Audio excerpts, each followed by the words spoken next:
My girlfriend somehow thought it was a good idea to drive 1,000 miles together across the country after we've only been dating for 2 months.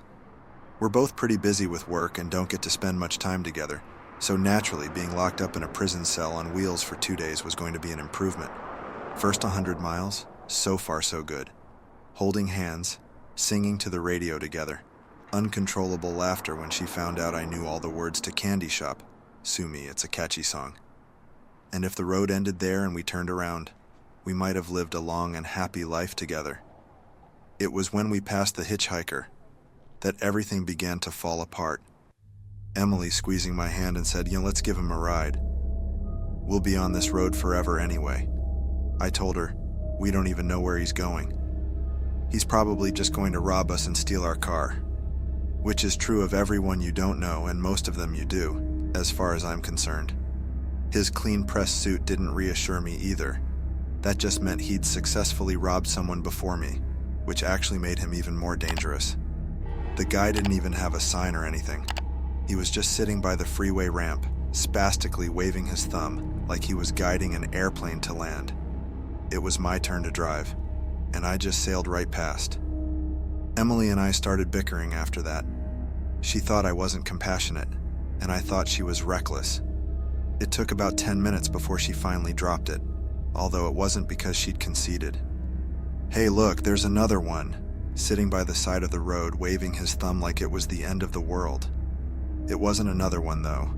It was the same guy, I'm sure of it.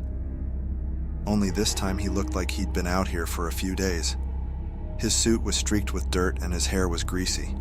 There was a desperate strain in his face, like a proud man trying to conceal his embarrassment.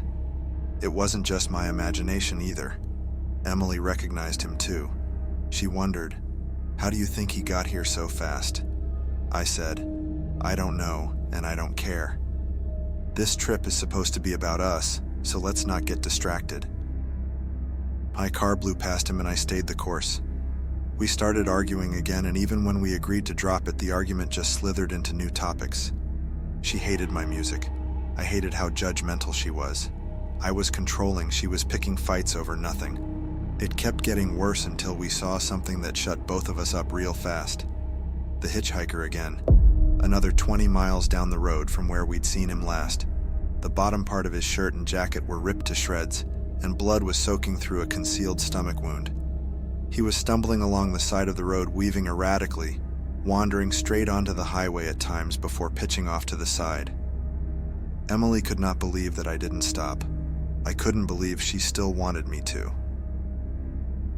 I was starting to feel really uneasy by this point, and the stress of our arguing was only making it worse. She kept yelling about he was hurt and needed help. She refused to even acknowledge how weird it was that he kept getting ahead of us. She almost caused an accident by grabbing my wheel when I refused to turn around. We drove for the next 50 miles in silence.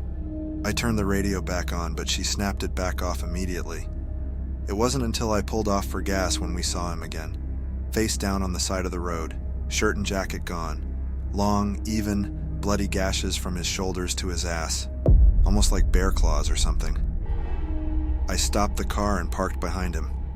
Emily jumped out and knelt beside the body. She looked up at me with uncomprehending rage burning behind her eyes, like this was my fault somehow. She said, "He's dead. Can I call this in to the police, or is that too much of an inconvenience for you too?" I nodded, absolutely numb. I filled up on gas while she waited with the body until the police arrived. They asked us a few questions, but neither Emily nor I felt comfortable explaining that this wasn't the first time we'd seen him. They took our information and let us get back on the road after about 15 minutes.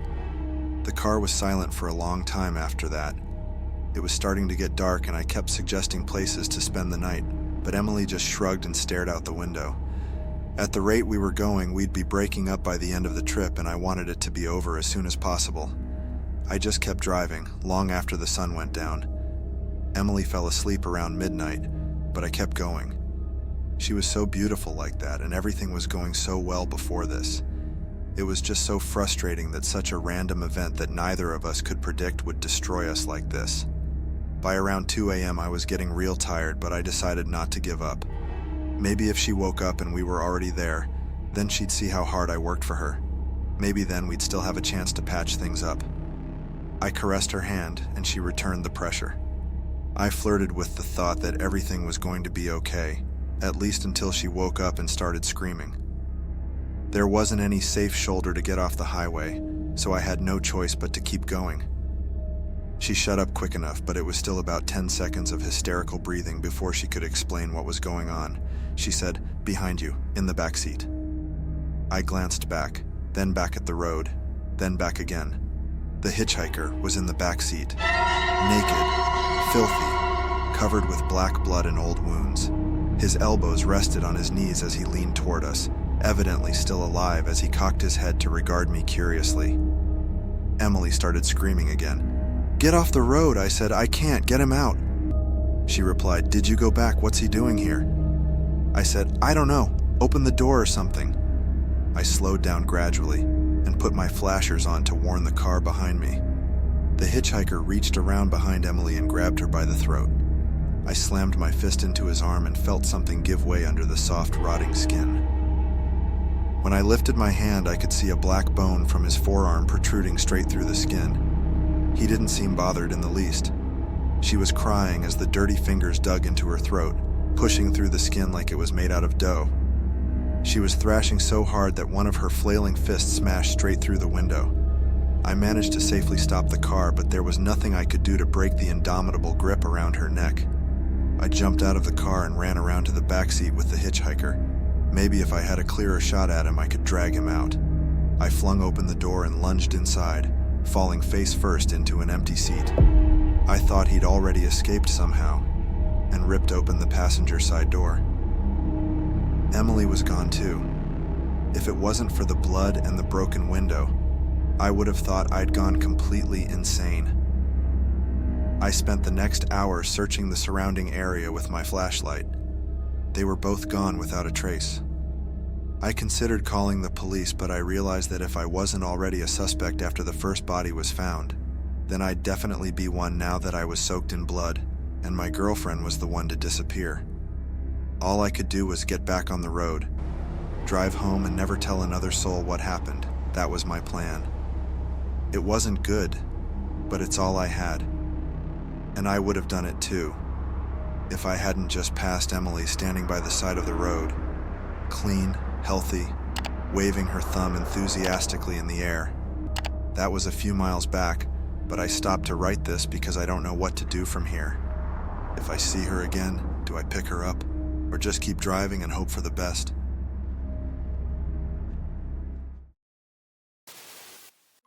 If you enjoy the video, leave a comment, and don't forget to subscribe. And if you want to support us, share it to your bestie.